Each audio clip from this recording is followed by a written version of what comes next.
Hey everyone. First of all, I just have to say, woo, this is the first time we won anything in the Sugar Network with the paper bike challenge and paper golf. So I'm just really happy for the students. And now we have a target on our back for next year. So all other universities can try to catch up to us. But the talk that I'm going to give is not about that. It's an incomplete history of design thinking ME310 and the Sugar Network, also known as a presentation that makes me feel old, because despite how youthful I look, I am actually probably the one who's been involved one way or another longest in this whole thing that you guys are about to get yourself into. And the goal of this talk is putting your existence into context, which is a little bit extreme of a way of saying it, but at least it's trying to put what you're about to get into context. Why does a sugar network exist? Why are we doing this? Who came before you? Trying to answer that question so that you get a little bit of a picture on how your project fits into sort of like the bigger picture of the movement that is going on within sugar, but also around the world as well. So a couple disclaimer. One is that history is never ever accurate. So part of what I'm presenting here is sort of what I've researched. Part is what I've actually lived through, at least in the last 17 years. And of course, part of it is talking to people who have been doing this for a lot longer. So you will even see that there is some discrepancy later on from what Vanessa was presenting as well. But hopefully this is accurate enough to give you a sense of what's going on. And disclaimer number two is that, is this best presented now? My experience is that learning happens best in context. And to be honest, with regards to design thinking, I learned it after ME310 of what it was rather than while I was doing it.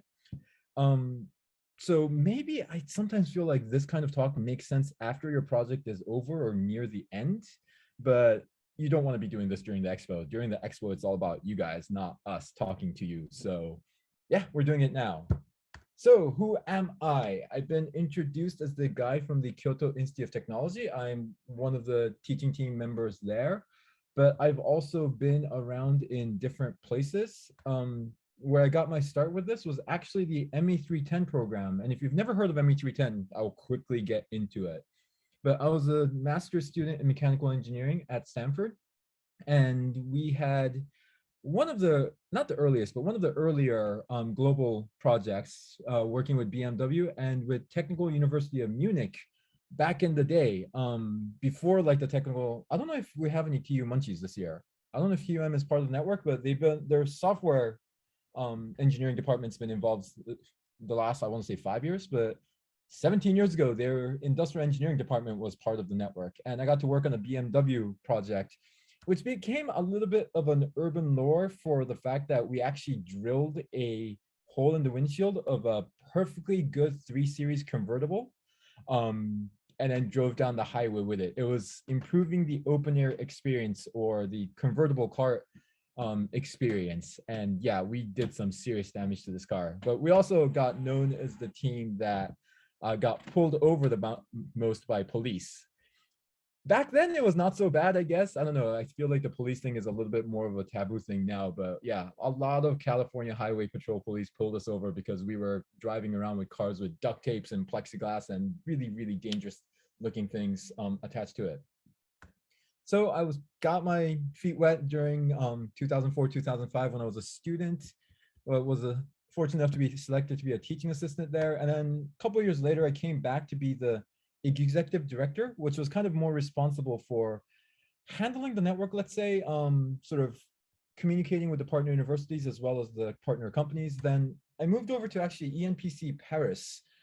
Before D-School Paris, I think, technically came into existence, they wanted to run a program like this. And there was a professor at Stanford who was visiting from ENPC who asked me if I wanted to come over and help teach. And I'm like, never lived in Europe, sure, why not? So I was there for 2 years sort of teaching the program over there. So D-School Paris very much has a special place in my heart. And for 1 year, I also got to sponsor a project when I was in industry working for Panasonic in Germany. I got to be a corporate liaison for a project that was between Paris and HPI Germany. And then since 6 years now, I am now a professor at KITJ, or real KIT in Japan, leading the program here. So the things I'm going to cover about today are these. Not so much industrial design, definitely design thinking, the ME310 movement that's actually celebrated 50 years recently, and of course my involvement as well as sugar in itself. So first, with design thinking, a lot of people I talk to, especially in industry, think that design thinking is this like very, very new thing, that it suddenly popped out of somewhere and now it's this magic taking over the world. Where in, at least in academia and for people who have been practicing this, even if the word design thinking may not have been used exactly in that way, the idea and notion has been around for a long time. I'm not going to talk about the first part of design thinking. I've read some books on this part. There's been very influential thinkers and doers like Buckminster Fuller or Nigel Cross, who some of them are still very active now. Terms like visual thinking and design sciences were also used around this era, but it's a little bit more disconnected from what you guys are about to get into. So if you're curious about this, I highly suggest you Google design thinking history, visual thinking, or even these people's names to see where a lot of this was being developed. I'm more going to focus on the things that I'm closer to, and I was fortunate enough to actually be part of to a certain extent as well, where I'm not sure if it's a little bit fair to say, call it like the modern day design thinking, but the design thinking that's been going on for, say, like the last 20 years. And for this phase of design thinking, the father of it all is definitely David Kelly. I assume most of you here probably have heard of him. Actually, an engineering by training, came from Carnegie Mellon and was working for Boeing designing laboratory science. Quickly got bored of that, and thank God for him getting bored, because he was interested. He may not have done the other things that he's about to do. He came back to actually Stanford to take ME310 to be part of the Masters of Science in Product Design course there, and then founded the David Kelly Design, and also attempted a PhD under Professor Larry Leifer, which you'll hear about later in the story as well, but didn't actually finish his PhD, like many good people who are doing stuff in industry, and then focused on sort of his design consultancy as well as IDEO, which you probably have heard about. He actually did become a tenured professor at Stanford University, despite not having a PhD. Fair warning to many of you who are thinking of becoming professors, this is not an easy route to take. Like a PhD is almost a must these days. In 91, that's when IDEO actually was formed. It wasn't like the thinking and the work they were doing existed before that, but it was actually a merger of, maybe you've heard of Mogridge Associates, Bill Mogridge, rest in peace, ID2, and of course his David Kelly's company all came together to become part of IDEO. And of course, he's also well known for being the founder of the Stanford D School. So IDEO, definitely one of the world's most famous design and innovation consultancies in Silicon Valley, still semi-autonomous, even though they actually are partially owned by a Japanese advertising company as well. And they got very well known for the shopping cart video, which is now like 22, 23 years old. I actually don't remember if I've shown this video to my students. I don't think I have yet, but we will definitely cover it. And I'm sure many of you will see this in class as well, as kind of a case study for how they think about design and coming up with new ideas. And back then, the word design thinking didn't exist. So they were like throwing on words like invention and the ideal design process. But what was uniquely different for them, and the video really shows it, is the fact that they had an approach to design that used a lot of field work. Like for a shopping cart, they went into all these supermarkets and just observed and talked to people on how people use shopping cart, which of course there were other designers doing this, but I would say the majority of design, or the traditional design firms, were much more about form giving and sort of making things look nice. And we mentioned, Birgit mentioned this earlier, but when you hear about the word design, a lot of people think about pretty pictures and nice shapes and nice forms and curves and lines. And it's not about that for IDEO. It's really about how do you get to that innovation. And that's really the journey that you guys are about to embark on as well. The next thing is, of course, the D School, this being the weird logo that they have. But Actually, if you don't know this, D School is not the official name of the entity at Stanford. Their name is actually Hasso-Plattner Institute of Design at Stanford. You can imagine with a name like that, you need something shorter, which is why they came up with the D School. And the story goes is that, well, why is the Hasso-Plattner Institute of Design is that apparently one day Hasso-Plattner needed something to talk about in his like morning meeting or announcement to the company and read the article that Business Week back in 2004 wrote about David Kelly and IDEO with this headline, The Power of Design, and realize that really this kind of way of product development or this kind of way of thinking about design is something his company needed. So he mentioned it in the all hands meeting at the company and then quickly booked an appointment with David Kelly. And what did he end up doing? He ended up committing, I think, around $35 million to the Stanford D School, or committed that much money to donated that to Stanford to start the disco movement. And this is the very famous paper napkin manifesto. A couple things written in here: future innovators, design thinking. The two aspects I really like about them is that they really follow the students in regard to project topic. So whatever students are interested in, they will try to work on that. And right now, a lot of the movement has been around SDGs or social aspects of society. And then the other thing that's big for them is innovators, not innovation. Their goal is to get people to become better innovators and not necessarily to create innovations there. This is kind of like the iconic picture from the early years when they were still kind of hacking together their space. This place does not exist anymore. You can see David Kelly in the background along with George. Oh man, I forgot his last name. George, who's been like the director there for a long time. This was taken like 2005. And yeah, they're open to all students. They have very much this mentality that it should be multidisciplinary. So for every single class and project that's taken on there, professors from 2 different departments have to be part of it. So it can't just be one department, which ends up becoming like an extension of that department's activities. And it's very much design thinking times something. Take design thinking and apply it somewhere. I took a course there, which was about design thinking and media, and we actually worked with a radio station in New York. Everything is a prototype, and of course, I mentioned earlier, follow the students. So they have this notion that what they're trying to, the type of people they're trying to train are people with already deep expertise in something. This could be industrial design, could be engineering, could be business, something that most likely all of you are already getting from your regular university experience. And then trying to give this broad capabilities to be able to innovate while using their deep expertise as well. So the Stanford D School is not a degree granting organization. You cannot go to Stanford and get a degree in design thinking. You have to get an engineering degree or a law degree while also getting taking credits and learning at the Stanford D School as well. Some of the things they've become a little famous for, I feel like this one's getting a bit outdated now, but one of the classes, and I want to say around like 2008 or 2009, was called Launchpad, where the class was all about just create a startup. And there was this team that eyed the iPad, which just came out, so you can see how old the story is, and said, hey, this is great for reading magazines. We should make a platform where people can customize their own magazine. And they called it The Pulse. The cool story I heard about this is that the team, as they were developing, didn't have an office space. So they were working in the cafe in Palo Alto, which is the city or town right next to Stanford. And they would like, write some code and make a prototype. And then they would just walk around the cafe showing people the prototype, getting feedback, and then going back and sort of reprogramming it. A lot of abuse they gave the cafe for 1 cup of coffee, most likely, considering they're students.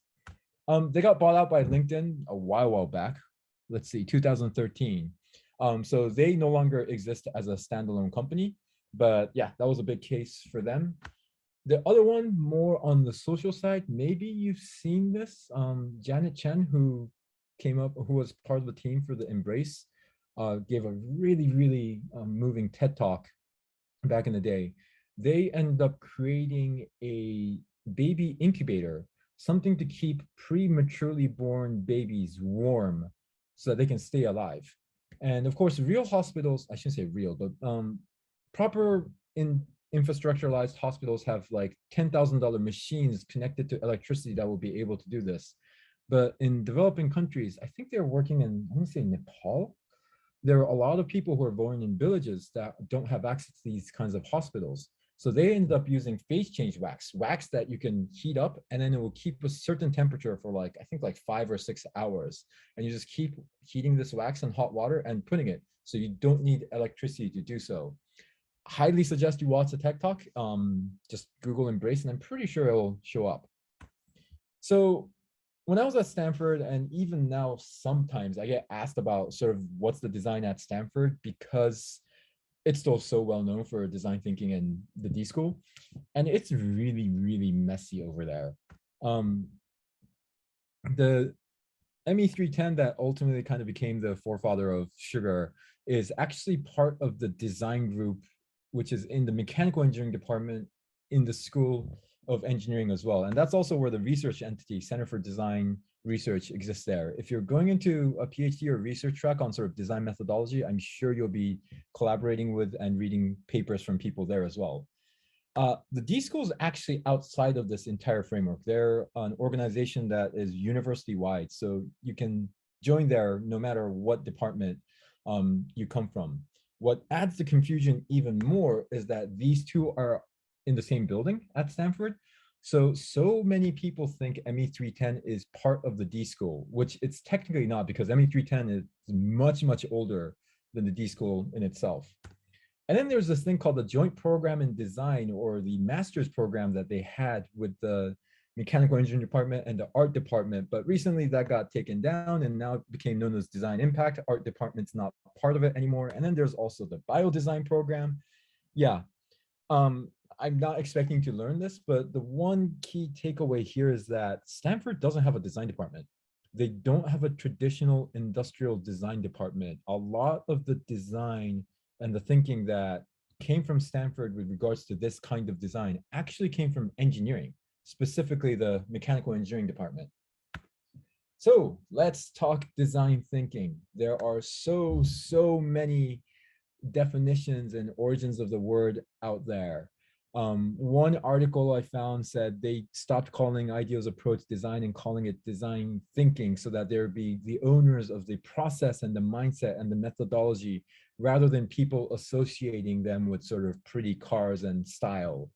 Then there's another article that was saying, well, what year was this? There actually, it doesn't specify a year. This article came in 2016, but yeah, they wanted to sort of separate themselves from design as what most lay people know it, and therefore they jumped to the term design thinking. And there are people who define it like this. Tim Brown, the CEO of IDEO, calls it match people's need with what is technologically feasible and a business viable strategy can convert into customer value and market opportunity, which I like to say is something kind of a definition that's very client facing. So if you're a consultancy, this is something that you want to project to your companies as well, right? They also became very well known for this diagram. You might have seen some different aspects of it. Well, I think even in Vanessa's intro, there was like the business engineer, designer, or some pie graph as well. But they took this approach that, hey, true innovation is at the middle of people or needs, business, technology, and design thinking. We start from the people side of things, which is where also the term human-centered design tends to get mixed into the fold as well. There's definitely no one way of defining design thinking. Like if you Google it, there are so many definitions out there. This is the confusing diagram. This is the phase 2. This is the confusing diagram that the D School put out with understand, observe, point of view, ideate, prototype, test, with lines going all around. And I think they kind of confused too many people with this. So the generation 3 that they put out was empathize, define, ideate, prototype, test without any lines coming through whatsoever. But the purpose of a lot of this is that they don't want to have kind of like a step-by-step process, because that's not what design thinking is about. Tim Brown in a Harvard Business Review article talking about design thinking, I think in 2006, around then, came up with this diagram: inspiration, ideation, implementation. Something just fell. Again, very confusing diagram. Like if you're a team, like you're given this diagram and say, hey, or use this process, probably pretty confusing, right? The ME310 program uses this framework: define the problem, exploration, frameworks, brainstorm, prototyping, and testing, and then redefine the problem of this circular notion that design never ends. You just keep making it better and better, and oftentimes you have to rethink what you're actually doing. And somehow this mode or this circular diagram kind of went viral at some point, that there's a lot of, I don't want to say copycat, maybe they kind of came to their own as well, but I bet some of your program's website also has these kinds of diagrams as well. And I kind of take a little bit of a narcissistic pride in this, because I actually came up with this back in 2007 when I was asked to talk about ME310 and sort of Stanford way of thinking about design, because the word design thinking really didn't exist back then, at a university in Kagawa, in like the countryside of Japan. And they originally invited Professor Leifer, but I was in Japan. So they were like, Sushi, just go and talk about ME310 for us. And I needed something to explain how the process worked. And I decided to create this. And sure enough, it became kind of like the ME310 diagram that's now similar ones going around the world. But to be honest, this is the clean diagram, as you will definitely experience as you're going into your sugar adventure. The reality is much, much messier. It's not going to be so clean.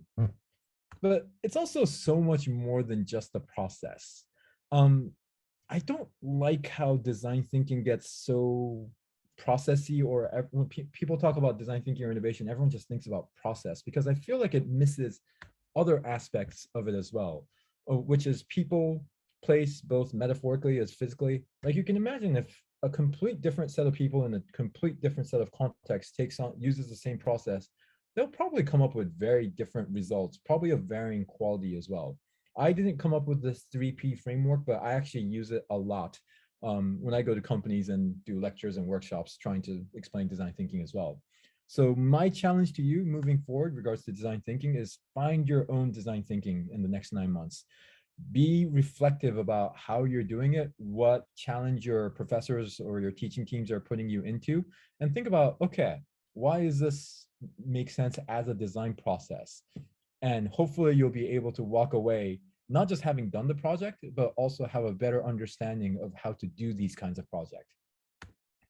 So why is design thinking so popular? And to be honest, I'm kind of surprised how popular it has been for the last 14 years. There's been a lot of copycat terminologies coming up with like hybrid thinking, future thinking, and I think the more recent one has been art thinking. I've heard that pop up, like become very buzzy, and then I haven't heard much about it now. But design thinking has really persisted, and there are no shortage of books out there, including some that have been written by people in the network, including the one in the top left, or did I include Falk's book in here? But yeah, some of us in the teaching team or the global teaching team have been writing about it as well. And my a little slightly simplistic theory on this is that the low-hanging fruit of innovation have all been taken. All the simple things that we can imagine making to make our lives better or create value in the world has been pretty much done in the last, I want to say 50, 60 years post World War II.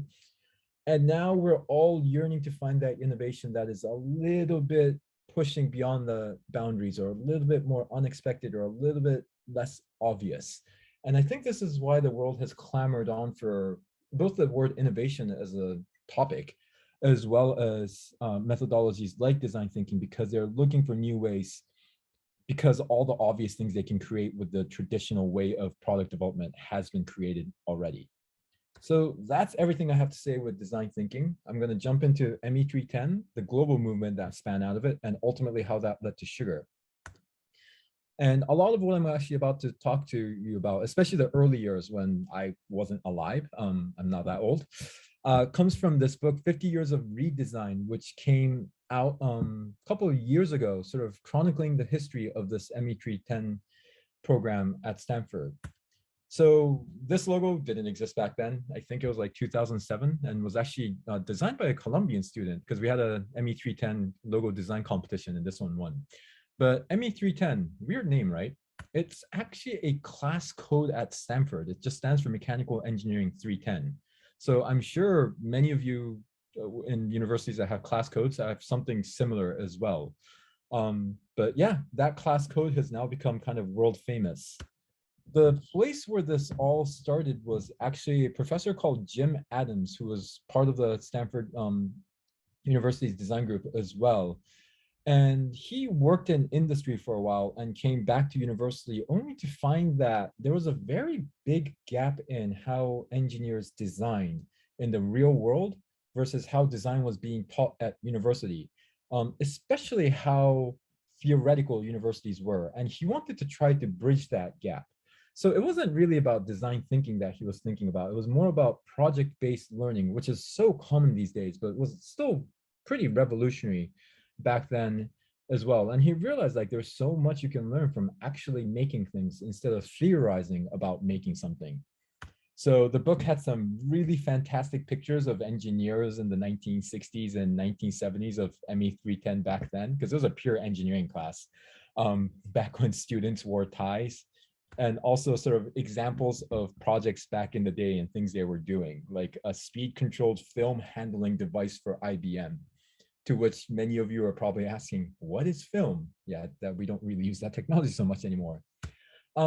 Fast forwarding a little bit, in 1988, probably the main protagonist of this story, Professor Larry Leifer, takes over, becomes part of the lead instructor for ME310. And by the way, he was actually David Kelly's PhD advisor as well. He was David Kelly's first PhD advisor, and of course, or David Kelly was Larry's first PhD student, and of course, David never finished. Larry was very much at the forefront of technology and trying to see how you can reimagine the design process using things like the internet, which was a vastly radically new thing. I mean, you can see this is like web, I don't even want to say 1.0, like web 0.5. And there were, back when like Wikipedia was cool, when I was a student, we all had like wikis for each of our projects, trying to see if that would work as a collaboration platform. And they were very much using video conferencing before, like more than a decade before Zoom existed. I want to say like 2 decades. But one of the reasons why we got into this global movement was that part of Larry's research is trying to understand how teams design better. And he realized that the more diverse the team is, the better the level of innovation. And he told himself, like, what's more diverse than having students from 2 different countries work together on a project? And it was very much kind of like an experiment in the early 2000s.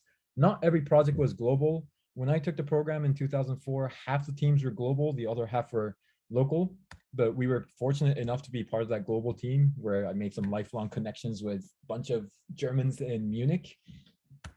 2006 was the first year that every single project went global. The people around him thought this was nuts because it was so much coordination and challenges trying to get these global projects working.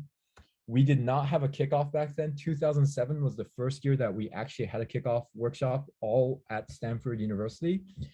And really since then, the program has really continues to chug along, producing innovations and innovators. Because they are part of mechanical engineering, their projects tend to be more hardware oriented, recently definitely more mechatronic as well. And a lot of the terminologies that you're probably using, like SGNs and SUDs and loft, those all stemmed from the many, many years of ME310 at Stanford. And the last picture here is their massive loft that they have there, which I believe they're able to use again because they were shut down for like a year and a half as well. And Larry, despite I think being in like his 80s now, still is going really strong and leading the program at Stanford. And to be honest, ME310 has had some big impact in the world of design education as well.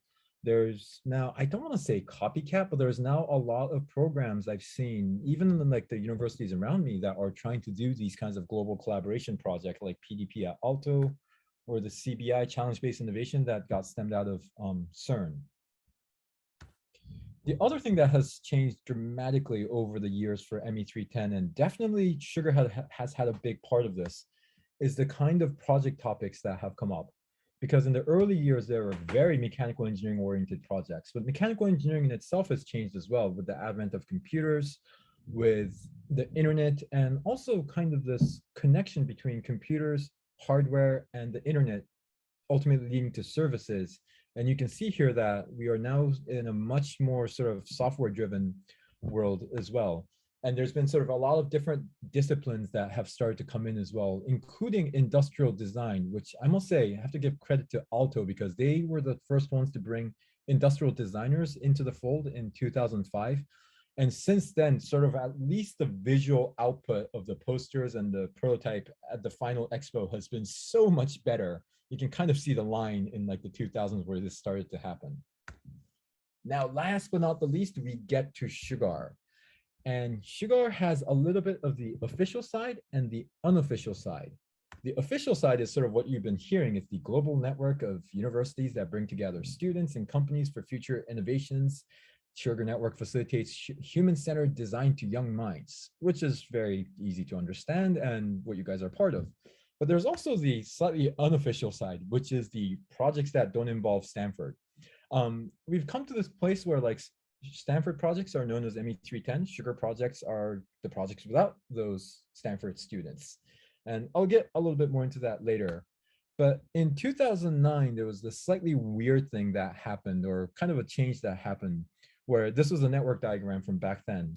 There are a couple projects that actually didn't involve Stanford students. Until this point, it was Stanford and some other university. That was it. It was like Stanford at the middle, some universities collaborating with them. 2009 was the first year Alto and D-School Paris, or ENPC back then, started working on two Thales projects together. And they were kind of similar to your ME310 projects. They went through the same assignments. They went through the same kickoff workshop. They went through the same experience, really. Just Stanford students weren't involved in it. And then the other crazier one in 2009 was this project that happened between Alto University and the university I sit in now, Kyoto Institute of Technology. And this starts with the crazy man himself, Lauri Repokari, who was the lead instructor at Alto back then. And he had a problem where he had one project that he didn't have a partner university for. We were full in Paris, Stanford was full as well. So instead of giving up, he ended up like grabbing this exchange student called Riku Nagasaki, who was from KIT but studying in Alto, and said, hey, I'm running this program. Can you find me some students in Japan to join the program? And of course he said, okay, let me join the project first. And then he said, let me check.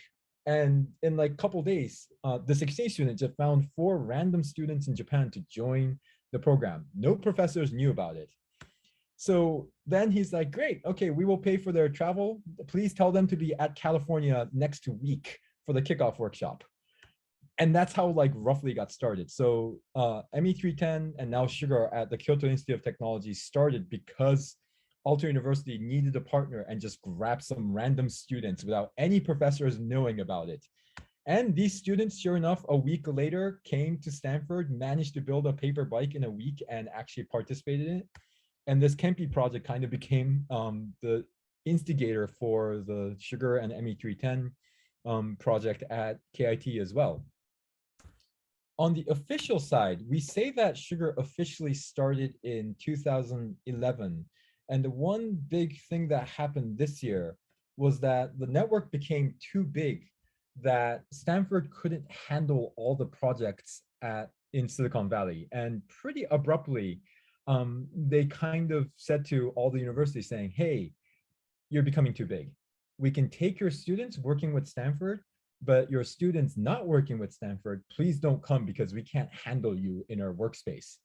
So, I mean, these students are already like getting ready to go to Stanford for the kickoff and they're like, well, what do we do? So Falk, in his let's just do it attitude, ended up just getting a hotel conference room in Palo Alto right next to Stanford and hosting the first ever Sugar Global Kickoff 10 years ago, which is kind of when the official Sugar beginning is now considered to be. And Stanford actually got a bigger space and we ended up doing it together for a while. 2016, we ended up separating again. This is in Silicon Valley. 2017 was in Silicon Valley as well. 2018 was a turning point because this is the first time the global kickoff was held anywhere outside of Silicon Valley. We ended up having it in Hefei, China, where USTC is, and we were back there for 2019. And of course, last year marked a very big thing change as well, because thanks to the coronavirus pandemic, we are now on the cloud, and same with 2021 as well. But hopefully we'll be back to person next year, or at least that's what all of the teaching team is hoping for. Um, as you probably follow from the story, Sugar is now officially 10 years old. So everyone, please clap, throw things in the chat. It is actually really cool to see this network stay strong, stay growing for so long. And to be honest, it definitely has been growing. Here's the timeline of all the university. I shouldn't say all, I think I'm missing some, but a lot of the universities have been joining, and really the decade from 2010 has seen a lot of universities join. I would also like to point out that Kyoto Institute of Technology was 4 years before the other KIT, which is why we get to call ourselves the real KIT. That's a little spat I have going on with Niels. And you're probably wondering, looking at all of this and saying, where's Stanford in all of this? Because there's actually not any Stanford students participating in the Cloud GKO here right now as well. And this is one of those weird things that where Stanford was very much at like the beginning of the Sugar Network and helped really have all of this happen, yet they're not part of the network right now. Part of it is because Stanford University is very careful about their branding, and they don't necessarily allow like Stanford affiliation so easily. But the other thing is that they've been very much sort of going solo with their own kickoffs and own expos as well. So it's a little bit sad to see kind of this disjoint between Stanford and Sugar. We're very much sort of philosophically aligned, like brothers in arms, but they're technically not part of the network. And yeah, Vanessa already spilled this as well. Why Sugar, right? I can do one better. I have video, and let me show you. Let me reshare with the video optimized. Azúcar. Azúcar. Azúcar.